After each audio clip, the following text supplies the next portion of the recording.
Hello everyone, how are you all doing? I hope all of you are doing great. So as you all know that we are covering chapters from class 7th new NCERT of Science Curiosity. So we have already completed 4 chapters of this book. I hope all of you have watched all the previous videos. If you haven't watched, please go through the links given in the description box. So इस video में हम chapter number 5 start कर रहे हैं जिसका नाम है changes around us, physical and chemical changes के बारे में हम पढ़ेंगे। ये इस चैप्टर का पार्ट 1 है। ये कंटेंट शीट आप देख सकते हैं, 4 चैप्टर्स ऑलरेडी हो चुके हैं। Chapter number 5 changes around us, physical and chemical changes, ये हम देखने वाले हैं। तो चलिए चैप्टर को स्टार्ट करते हैं। तो यहाँ पर 2 बच्चे आपस में बातचीत कर रहे हैं। देखिए क्या लिखा है। ये बॉय कह रहा है I placed a cube of ice here half an hour ago, it has now become water. देखो आइस क्यूब जब हम फ्रीजर से निकाल के बाहर रख देते हैं, इस बच्चे ने भी ऐसा ही किया। तो यहाँ पर देखो आइस क्या है, मेल्ट होकर और इस तरीके से वाटर के फॉर्म में आ गई है ना।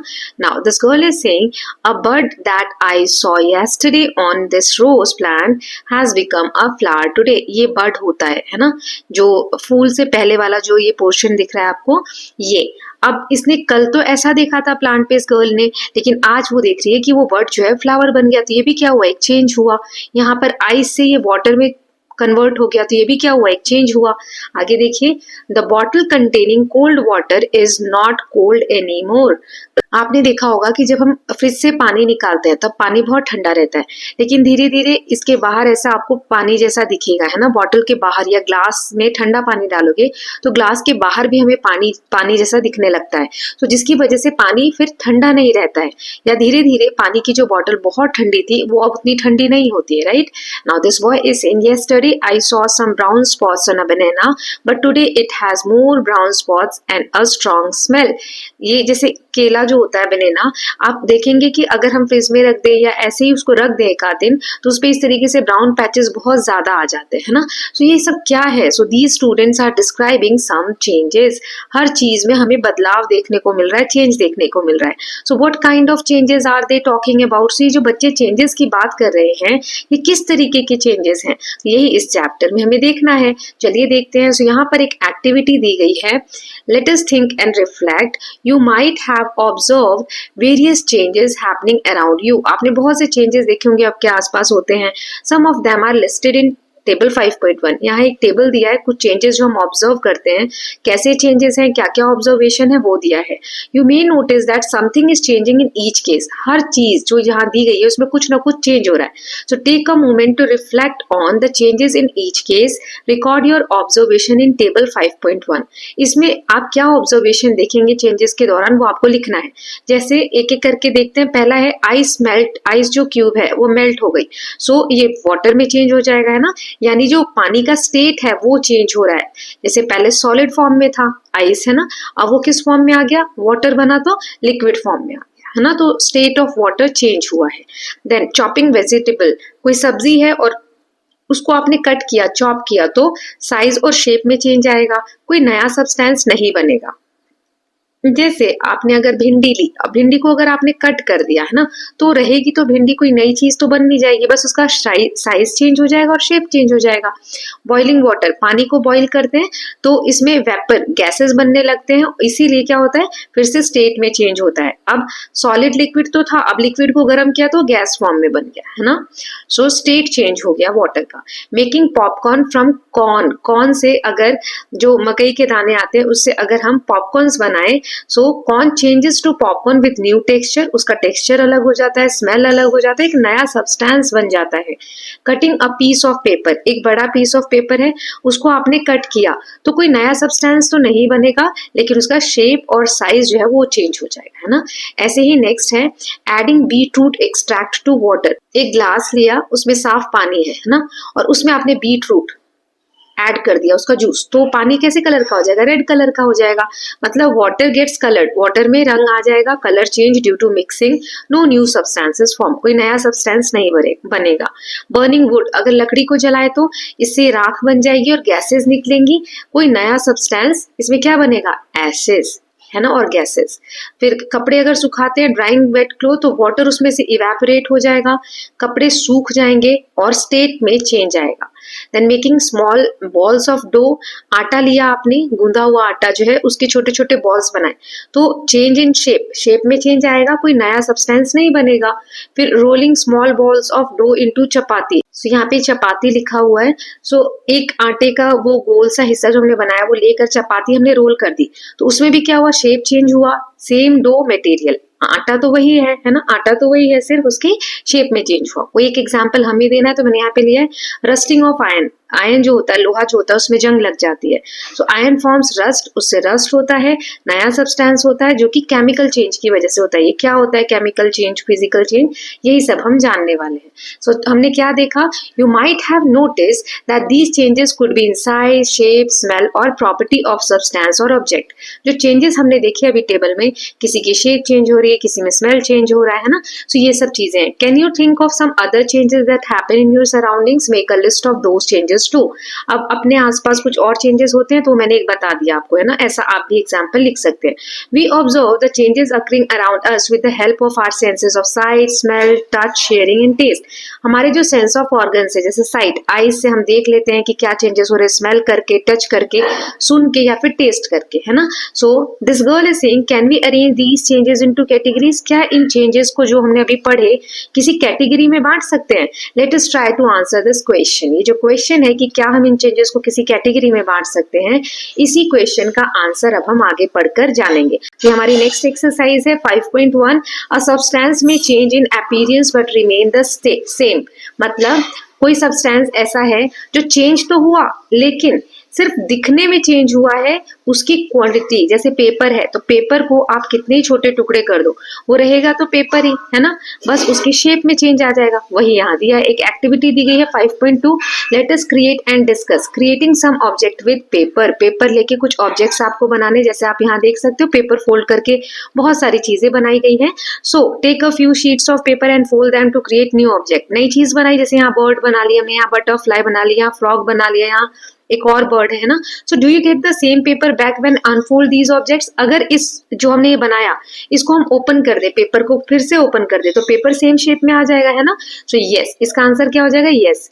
Then playing with a balloon, अब बलून से आप खेल रहे हैं तो take a balloon and inflate it, now loosen your grip and let the air escape out. आपने एक बलून लिया, आगे मैं अभी सारी ये इमेज दिखा दूंगी, बलून लिया, उसको आपने फुला दिया, है ना, एयर फिल कर दिया उसमें।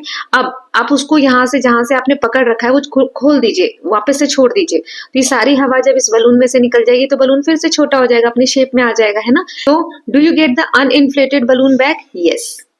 अगर इसमें से हवा निकल जाएगी तो फिर से सेम बलून वैसा ही बन जाएगा। नाउ टेक अनदर बलून, एक और बलून लीजिए, गुब्बारा लीजिए, उसको भी आप इन्फ्लेट करिए, मतलब हवा से उसको फुला दीजिए। ग्रिप द ओपनिंग टाइटली, और उसको यहाँ से छोड़ना नहीं है, कस के पकड़ के रखना है। Now prick it with a pin, और उसमें एक पिन मार दीजिए, तो वो क्या होगा, फूट जाएगा बलून, तो क्या फिर से इस शेप में आएगा, नहीं आएगा। सो यहाँ लिखा है be careful while using a pin, pin को आप सेफली यूज करेंगे। What happens, will you able to get the inflated balloon back, क्या फिर से वापस वो वाला बलून मिलेगा, नहीं मिलेगा, है ना। सो अब एक और एग्जांपल यहाँ दिया है, crushing a piece of chalk, chalk आपने लिया और उसको आपने क्रश कर दिया, तोड़ दिया, पाउडर बन गया वो, है ना। So crush a small piece of chalk into powder, can you get the chalk piece back from the powder, क्या इस पाउडर से हम फिर से चॉक बना सकते हैं। So is there any similarity in changes listed in ABC, ABC जो हमने अभी एग्जाम्पल देखे, जैसे बलून वाला, चॉक वाला और एक और हमने फर्स्ट पेपर फोल्ड करके बनाया, सभी में during all these changes materials, इसमें जो भी हमने मटेरियल यूज किया, जैसे पहले में पेपर, दूसरे में रबर शीट या बलून, चॉक, ये सब सेम थे। Though their appearance, shape and size में हैव चेंज, हाँ शेप और साइज जरूर चेंज हुआ लेकिन वो सभी चीजें सेम थी। You may also recall from grade 6, जो ग्रेड 6 में हमने साइंस की बुक में पढ़ा था, that water can exist in 3 different state, कि पानी के 3 स्टेट होते हैं, solid, liquid and gas, and can change from one state to another, और एक स्टेट से दूसरे स्टेट में वो चेंज हो सकते हैं ना। In all these cases although we observe a change in appearance, no new substance is formed. देखो जैसे चॉक था, उसको हमने तोड़ के पाउडर बना दिया, तो एक नया सब्सटेंस तो नहीं बनाना है, तो वही चीज, बस इसका शेप अलग हो गया है, पहले ये इस शेप में था, अब ये पाउडर के फॉर्म में है, लेकिन है तो सेम ही चीज। सो कोई नया सब्सटेंस यहाँ पर नहीं क्रिएट हो रहा है। So, ऐसे changes, such changes in which only physical properties like shape, size and state of substances change are called physical change. तो ऐसे changes जिसमें सिर्फ shape बदल रही है, size बदल रही है और state बदल रहे हैं, जैसे solid से liquid, liquid से gas, लेकिन जो सामान है किसी भी चीज के अंदर वो सारा चीज सेम है, तो उसे हम कहते हैं physical change. I hope it is clear. So अब दूसरे टाइप का चेंज देख लेते हैं। तो पहले उससे पहले जो मैंने आपको बताया वो सब आप यहाँ देख सकते हैं कि किस तरीके से, जैसे एक प्लेन पेपर था, आपने उसको फोल्ड किया, कोई भी चीज आपने क्रिएट की है ना, लेकिन इस क्रिएशन से क्या होगा, पेपर तो नहीं बदला ना, पेपर तो वही है। जब आप उसको अनफोल्ड करोगे, बाद में वापस से ओपन करोगे, तो पेपर फिर से सेम शेप में आ जाएगा, राइट। अब दूसरा हमने एग्जाम्पल देखा बलून का। तो इस वाले केस में देखिए, सबसे पहला वाला जो केस है, इस बलून इन्फ्लेट कर रहे हैं, उसमें हवा फिल कर रहे हैं, तो क्या हो रहा है कि इसमें चेंज हो रहा है, राइट। अब फिर से अगर हम उसमें से एयर बाहर निकाल दें तो फिर से उसी शेप में आ गया। लेकिन अगर हम इस तरीके से, ये सेकेंड वाला आप देख सकते हो, यहाँ पर बलून को हमने ऐसे पिन किया तो वो फूट गया। अब क्या वो पहले वाले शेप में आएगा? नहीं आएगा, राइट। तो यही चीज हमें दिखाई गई थी। अब जैसे ये यहाँ पर चौडर है, इसको हम क्रश कर रहे हैं, तो उसमें जिस चीज से मिलकर चौक बना है वो तो सेम ही है, बस उसका शेप, साइज, यही सब चेंज हो रहा है, राइट। तो ये सारे कौन से चेंजेस हो गए हमारे? यहाँ पे हम लिख सकते हैं फिजिकल चेंज। ठीक है, पहला टाइप हमने पढ़ लिया, फिजिकल चेंज। इसमें सिर्फ शेप, साइज, यही सब चीजें चेंज होती है। आई hope it is clear. Shape, size, right, कोई नया सब्सटेंस फॉर्म नहीं होता है। अब आगे देखते हैं, तो यहाँ दिया है अ सब्सटेंस में change in appearance and not remain same. मतलब अब ऐसे चेंजेस के बारे में पढ़ेंगे जिसमें उनका अपीयरेंस, दिखने में भी चेंज हो जाए और बाद में वो सेम ना रहे। ठीक है, जैसे पेपर हमने फोल्ड किया, फिर उसको अनफोल्ड किया, तो फिर से पेपर सेम ही है, लेकिन अब ऐसे चेंजेस के बारे में पढ़ते हैं जो चेंज नहीं, मतलब जो सेम नहीं रहते। जिसमें एक्टिविटी दी गई है, लेट अस एक्सप्लोर। अब यहाँ दिया है take 2 glass tumbler, 2 glass tumbler लेने हैं, स्मॉल ट्रांसपेरेंट बॉटल्स, इस तरीके से mark them A and B, एक पे ए लिख देना है, एक पे बी लिख देना है।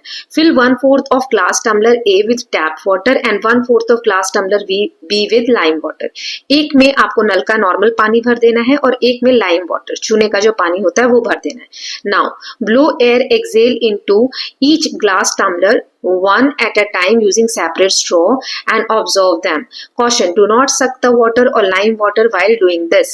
अब एक straw लेना है, पाइप लेना है और इस तरीके से उसमें ब्लो करना है, जैसे सांस छोड़ते हैं ना, तो उस पानी में आपको ब्लो करना है। दोनों अलग अलग straw से करना है और सक नहीं करना है, मतलब पीना नहीं है उस पानी को, सिर्फ आपको फूंक की तरह मारना है। ठीक है, सो देखो, do you notice any change? क्या कोई चेंज आप ऑब्जर्व कर रहे हैं? सो इस तरीके से आप जब उसमें ब्लो करेंगे ना, तो एक में इस तरीके से व्हाइट झाग बनने लग जाएगा, ऐसे आप ब्लो करेंगे। तो इससे क्या होता है आपको पता है, रेस्पिरेशन के प्रोसेस में, हम रेस्पिरेशन यानी सांस लेना और छोड़ना, तो जब हम सांस अंदर लेते हैं तो हम ऑक्सीजन इनहेल करते हैं, है ना, ऑक्सीजन गैस, और जब हम एक्सहेल करते हैं तो हम कार्बन डाइऑक्साइड गैस जो होती है वो एक्सहेल करते हैं। तो हमारे जब हमने सांस छोड़ी इस पानी में, नॉर्मल पानी में जिसमें लाइम वाटर है, तो उसमें क्या होगा, कार्बन डाइऑक्साइड मिक्स होगा, तो उससे इस तरीके से व्हाइट मिल्की वाटर आपको देखने को मिलेगा। ठीक है, तो इसी के बारे में आगे दिया है, चलिए रीड करते हैं। इन अ ग्लास टम्बलर ए, जो पहला वाला ग्लास है, blowing air into water creates bubbles only. पहले वाले ग्लास में जिसमें नॉर्मल पानी है ना, उसमें सिर्फ बबल्स बनेंगे and there is no change in the appearance of water, और पानी जैसा है वैसा का वैसा ही रहेगा, उसमें कोई चेंज नहीं आएगा। इन ग्लास टम्बलर बी, और जो बी वाला है जिसमें लाइम वाटर है, उसमें बबल्स आएंगे और वो पानी जो है वाटर मिल्की और क्लाउडी, क्लाउड जैसा या व्हाइट मिल्क जैसा आपको दिखने लगेगा। If we leave it for some time, और उस पानी को कुछ देर के लिए अगर छोड़ दोगे तो उसमें व्हाइट सब्सटेंस नीचे सेटल डाउन हो जाएगा, बॉटम में ग्लास के, है ना, ऐसे ग्लास है तो इसमें व्हाइट कलर का सब्सटेंस नीचे सेटल डाउन हो जाएगा, राइट। नाउ इंडिकेटिंग, ये क्या इंडिकेट करता है कि कुछ नई चीज फॉर्म हो गई है। ऐसे चेंजेस जिसमें एक या ज्यादा नए सब्सटेंसेस बने उसे हम कहते हैं chemical change. So new substances are form through the process called chemical reaction.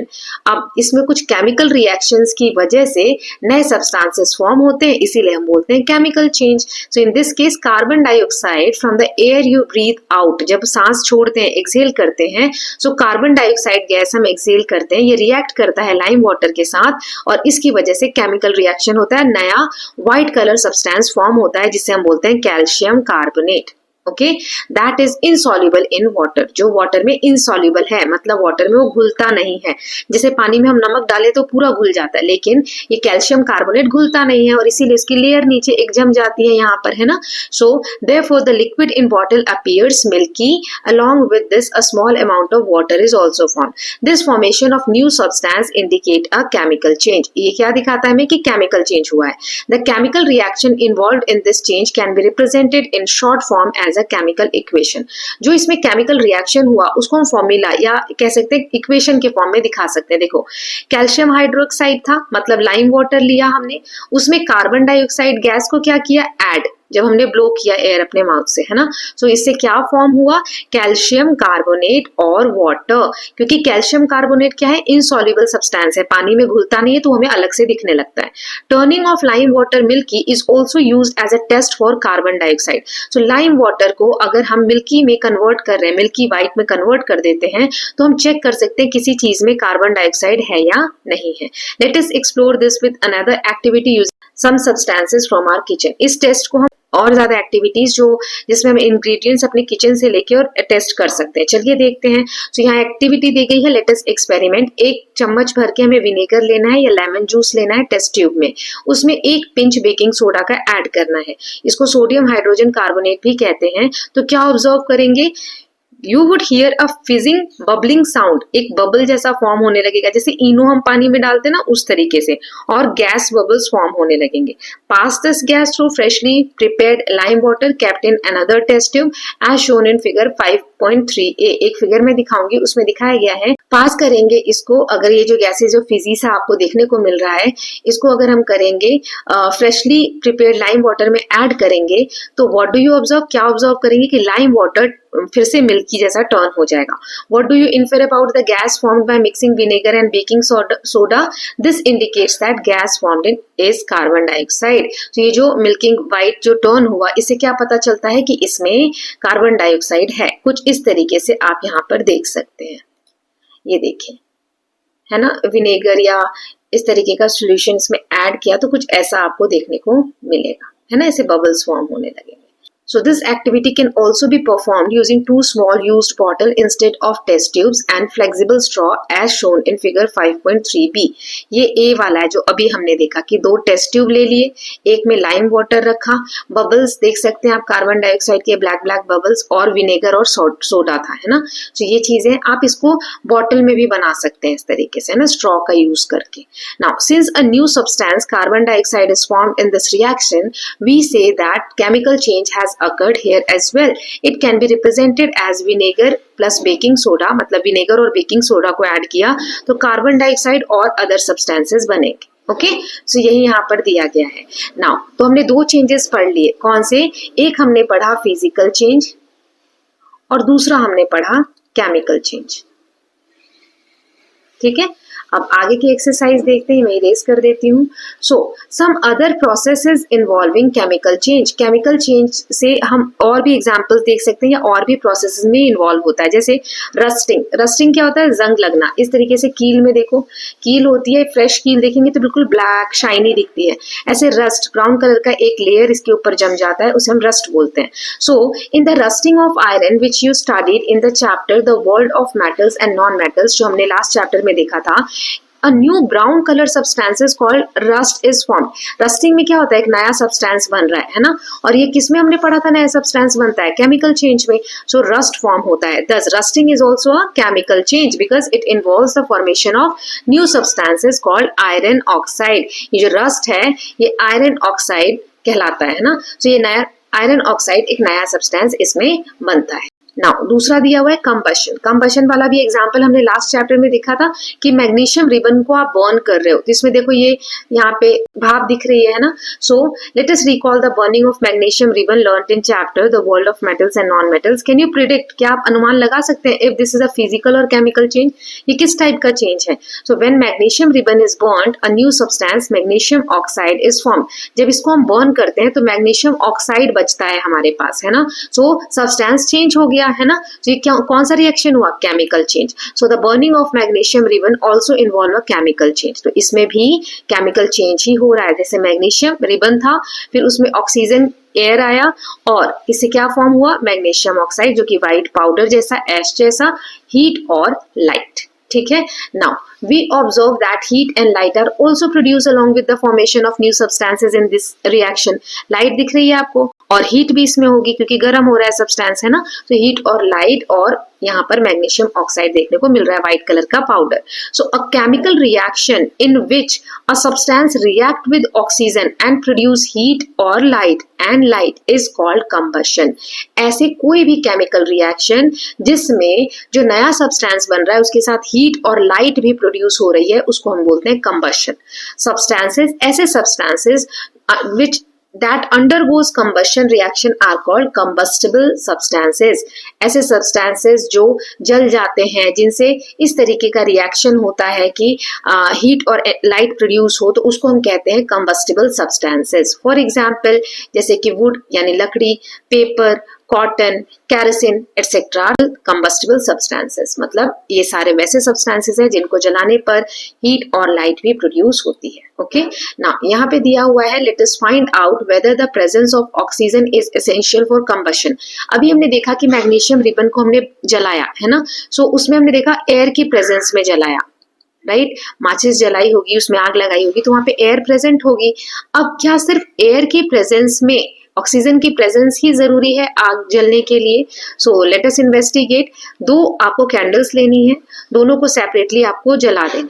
Then cover one of these with a glass tumbler as shown in figure 5.6। अब जैसे आपने कैंडल जली हुई है, ये भी जली हुई होगी, आप जैसे ही इसको एक कैंडल के ऊपर ग्लास को उल्टा करके उसको ढक देंगे तो ये बुझ जाएगी। तो इसका मतलब क्या हुआ, कैंडल की जो फ्लेम है दोनों केसेस में क्या होगी, एक में जलती रहेगी और एक में बुझ जाएगी। ऐसा क्यों हुआ? तो इससे ये पता चलता है कि आसपास का जो एनवायरनमेंट है उससे इस ग्लास ने क्या किया, कैंडल को कवर कर दिया। तो अंदर अब एयर है नहीं है ना। तो हमने क्या ऑब्जर्व किया, we observe that candle that was not covered continues to burn whereas candles that was covered with a glass tumbler stops burning after some time। Why does this happen? So हम देखेंगे कि जो candle जल रही थी, एक जो जिसके ऊपर हमने ग्लास नहीं रखा है वो जलती रहेगी, और जिसके ऊपर हमने ग्लास रख दिया है वो थोड़े समय बाद बंद हो जाएगी जलना। क्यों? So since the candle covered by glass tumbler does not have a continuous supply of air, the flame gets extinguished soon। क्योंकि जिस कैंडल को हमने ग्लास से कवर किया है तो एयर सप्लाई वहां पर खत्म हो जाएगी और जल्दी ही वो कैंडल क्या हो जाएगी, एक्सटिंग्विश, बुझ जाएगी, है ना। The component of air that support combustion is oxygen. Air क्या होता है, mix of gases, mixture of gases, है ना। तो उसमें जो ऑक्सीजन है ना वो सपोर्ट करती है फायर को, आग को, है ना। तो उसका सप्लाई कम होगा तो कैंडल बुझ जाएगी। This can be confirmed by presence of carbon dioxide in glass tumbler inverted on the candle. How can you test the presence of carbon dioxide gas? अब इसमें हम कार्बन डाइऑक्साइड गैस का कैसे पता करेंगे कि वहां पर है कि नहीं, है ना। सो अब देखते हैं, you can test the carbon dioxide gas by adding a small amount of lime water in the petri dish. जो ऐसे प्लेट जैसा लिया है, मैं इस इमेज में ही दिखा देती हूँ। ये जो प्लेट है नीचे, इसमें अगर आप लाइम वाटर ऐड कर दो तो अंदर भी रहेगा, और यहाँ पे जो एरिया है ग्लास के अंदर कवर है, तो अगर वहां मिल्की व्हाइट क्रिएशन होता है तो पता चलेगा वहां पे कार्बन डाइऑक्साइड गैस है कि नहीं, है ना। क्योंकि अभी हमने लास्ट वाले टेस्ट में देखा। So you will notice that ये जो पेट्री डिश है नीचे प्लेट जैसा, उसमें अगर हम लाइम वाटर को रख दें तो हम क्या नोट करेंगे, it turns milky. This carbon dioxide was formed by carbon from the wax. जो मोमबत्ती जिससे बनी है, वैक्स से बनी है, उससे ये बनता है, and oxygen from the air, और एयर से जो ऑक्सीजन आता है उससे। In other words oxygen is required for combustion. So oxygen हमें चाहिए होता है किस चीज के लिए, कंबशन के लिए। कंबशन यानी जो जल रही है, जिसमें कोई भी प्रोडक्ट हीट और लाइट प्रोड्यूस कर रहा है। ओके, नाउ यहाँ फैक्ट्स दिए हुए हैं। Science and society. If a persons clothes catch fire, अगर किसी व्यक्ति के कपड़ों में आग लग जाए तो सबसे अच्छा तरीका क्या है बुझाने का, रैप अ ब्लैंकेट और cloth around the person, this cut off the supply of air and fire gas. मान लो कि किसी व्यक्ति ने कोई कपड़े पहने और उसमें आग लगी, तो उसको बुझाने का सबसे आसान तरीका है कि उसको ब्लैंकेट से कवर कर दो, है ना। तो इससे क्या होगा कि अगर ब्लैंकेट से टाइटली कवर कर देंगे, अंदर जो बॉडी है या जो व्यक्ति है उसके पास एयर का सप्लाई कट ऑफ हो जाएगा, एयर नहीं जा पाएगा, है ना, ब्लैंकेट की वजह से। और जैसे ही एयर का सप्लाई मिलना बंद होगा आग बुझ जाएगी, है ना। अब यहाँ दिया है क्वेश्चन क्या रखना है, सिंथेटिक ब्लैंकेट और cloth should never be use to put out a fire as these can melt and stick to the skin. Blanket ऐसा नहीं होना चाहिए कि सिंथेटिक का ले लिया, है ना, क्यों, क्योंकि ये तो आग से पिघलने लग जाएगा, है ना, और स्किन में चिपक सकता है, राइट। नाउ यहाँ पे एक फैक्ट दिया हुआ है, fascinating fact, nature's wonder, you might have seen some insects emitting light in garden or a field in late evening। इस तरीके से आपने देखा होगा, जुगनू हम बोलते हैं ना, रात के समय उनकी लाइट्स आपको इस तरीके से अंधेरे में देखने को मिलेगी। These insects are called fireflies। जुगनू को इंग्लिश में हम क्या कहते हैं, fireflies। इनकी जो लाइट प्रोड्यूस होती है ये भी एक केमिकल चेंज है। This type of light production without heat in living organism is called, यहाँ पे जो लिविंग ऑर्गेनिज्म इस तरीके की लाइट प्रोड्यूस करते हैं जिसमें हीट नहीं होती है, सिर्फ लाइट जल रही है ना, तो इसको हम क्या कहते हैं, बायोल्यूमिनेसेंस। ओके, मतलब लाइट जल रही है लेकिन इसमें हीट नहीं है, है ना। देखो मैं यहाँ पर आपको दिखाती हूँ जुगनू किस तरीके से जलते हैं। अगर उसको आप पास से देखोगे तो इस तरीके से उनकी बॉडी में से लाइट एक लाइट जैसा प्रोड्यूस होता है, देखो, है ना, राइट। तो ये क्या है, बायोल्यूमिनेसेंस। ल्यूमिनेसेंस मतलब होता है लाइट से रिलेटेड। अब आगे देख लेते हैं। So is the presence of air enough for combustion, क्या एयर का प्रेजेंस ही काफी है किसी चीज को जलाने के लिए। So we learn about the combustible substance and oxygen are necessary for combustion. We also know that paper is a combustible substance, but we can keep it in air for any length of time without it catching fire. What else is needed to start combustion? Let us learn about this. So हमने ये देखा कि air तो जरूरी है ही किसी चीज को जलाने के लिए। क्या सिर्फ एयर ही जरूरी है? तो अगर एयर तो हर जगह है, हवा तो हर जगह है, उसमें अगर हम पेपर को रख दें तो क्या पेपर में आग लगेगी? नहीं लगेगी। ऐसे थोड़ी है कि सिर्फ हवा में किसी चीज को रख दिया और आग लग गई। तो और किस चीज की जरूरत पड़ती है? हीट की भी जरूरत पड़ती है। वही आगे यहाँ पर दिया हुआ है, activity let us investigate. Question यहाँ है कि perform this activity under the supervision of your teacher और एन एडल्ट। इस तरीके का एक मैग्नीफाइंग ग्लास लेना है, टीचर के या किसी बड़े के गाइडेंस में ही आपको करना है ना। और सन रेज से फोकस करेंगे तो पेपर पे एक पॉइंट पे अगर आप रखेंगे तो सन की हीट की वजह से ये बर्निंग स्टार्ट हो जाएगी, है ना। तो वही यहाँ पर दिया हुआ है, hold a piece of paper with a pair of tongs and bring it lighted and bring a lighted matchstick to it. It quickly catches fire. Do we say that we need a fire to start burning process?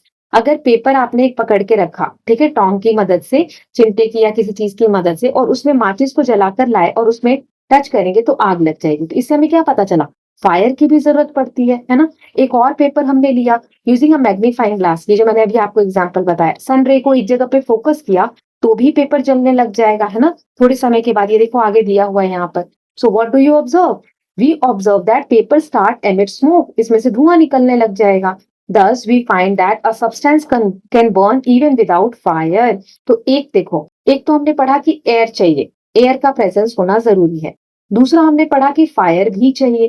क्या fire की भी जरूरत है? तो magnifying वाले glass में हमने क्या देखा, इसमें तो कोई फायर नहीं है, माचिस की तीली तो हम लाई नहीं, फिर भी इसमें पेपर जलने लग गया।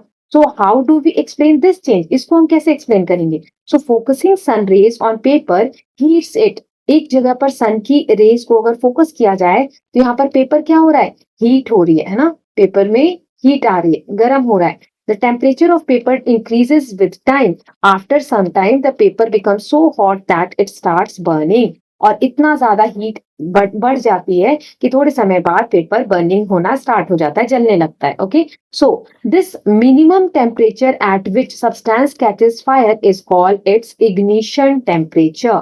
देखो जैसे लकड़ी हमने ली है ना, और उसको ऐसे छोटी छोटी लकड़ियों को इकट्ठा कर दिया जलाने के लिए। अब यहाँ पे आपने माचिस जलाकर रख दिया, कुछ भी ऐसा सब्सटेंस रख दिया इसको जलाने के लिए, तो ऐसा थोड़ी है माचिस रखते ही लकड़ी जलने लग जाएगी, नहीं। पहले लकड़ी थोड़ी गर्म होगी, एक टेम्परेचर तक पहुंचेगी और तब जाके वो जलना स्टार्ट हो, है ना। तो इसका मतलब क्या है कि वो टेम्परेचर जिसपे कोई चीज जलना शुरू हो जाती है, वहां तक, उस टेम्परेचर तक जब पहुंचता है, उसी टेम्परेचर को हम बोलते हैं इग्निशन टेम्परेचर। ओके, जैसे पेपर पे सन की हीट पड़ती रही पड़ती रही पड़ती रही, वो इतना गर्म हो गया जब वो अपने इग्निशन टेम्परेचर पे पहुंचा और उसमें से बर्निंग स्टार्ट हो गई। तो इग्निशन टेम्परेचर क्या होता है, वो टेम्परेचर जिसपे कोई भी चीज बर्न होना स्टार्ट हो जाए। Okay, since the temperature of the lighted matchsticks was already higher than the ignition temperature of the paper, it caught fire almost immediately. So यहाँ पे लिखा है कि temperature of lighted matchstick was already higher, कि माचिस की जो तीली हम जब जला कर लाए तो वो तो आग ऑलरेडी जली हुई है, तो उसका टेम्परेचर तो बहुत फास्ट है ना, मतलब बहुत ज्यादा है। तो इग्निशन टेम्परेचर पेपर का क्या हो जाएगा, तुरंत उसमें पेपर में आग लग जाएगी, है ना। तो इससे हम क्या कंक्लूड कर सकते हैं, for the combustion process to occur 3 चीजें रिक्वायर हैं आग लगने के लिए, कंबशन के प्रोसेस को पूरा होने के लिए। कंबशन मतलब जो फायर वाला सिचुएशन हमने बोला। पहला क्या है, एक ऐसा सब्सटेंस जो कंबस्टिबल हो, या फिर फ्यूल चाहिए होता है। तो ऐसे सब्सटेंस लेने हैं जो कंबस्टिबल हो, जिनको जलाया जा सके, जैसे लकड़ी के बारे में हमने पढ़ा है ना। देन ऑक्सीजन चाहिए और हीट भी चाहिए, दैट अलाउज फ्यूल, जो इस फ्यूल को, जो हमने सब्सटेंस लिया है उसको कहां तक ले जा सके, इग्निशन टेम्परेचर तक गर्म कर सके और फिर जला सके।